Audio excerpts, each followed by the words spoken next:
Hello mga kaksisi, gagawa po tayo ngayon ng cabbage rolls.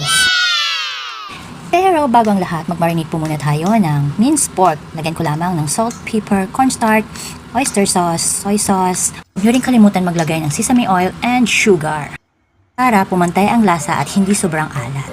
And after that, hinugasan ko na rin isa-isa yung Chinese cabbage, yung ipambabalot natin sa minced pork para maging cabbage rolls. Pagkatapos, magpakulo lamang po tayo ng tubig sa kawali. And then, after that, ilagay po natin isa-isa yung cabbage roast.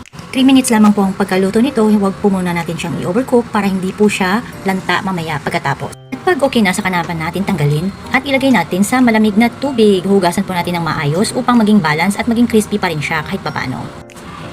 Ibabad po natin sa tubig at inisa-isa ko po siyang tinanggal. Pagkatapos niyan ay piniga ko po para matanggal yung tubig sa cabbage. Siguraduhin lang natin na wala siyang matitirang excess water para hindi po maging watery mamaya ang ating cabbage pag nilagyan natin ng meat. And this is ready na guys. Pwede na natin ilagay ang meat.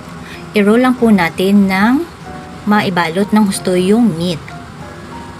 At gagawin lang po natin paulit-ulit hanggang sa maubos natin yung meat na ibalot sa cabbage.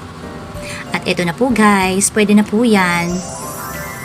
Saka naman natin i-steam ng 20 minutes.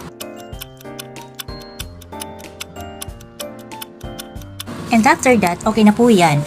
Set aside lang po natin, saka naman po natin i-ready yung ating sauce. As seen in the video, nagawa ko na rin po kanina yung sauce. Kaya, eto na, ilalagay ko na lang po. I-mix lang po natin hanggang sa ma-coating yung cabbage rolls. Ready to serve na nga po yan guys. Thank you for watching. Follow for more.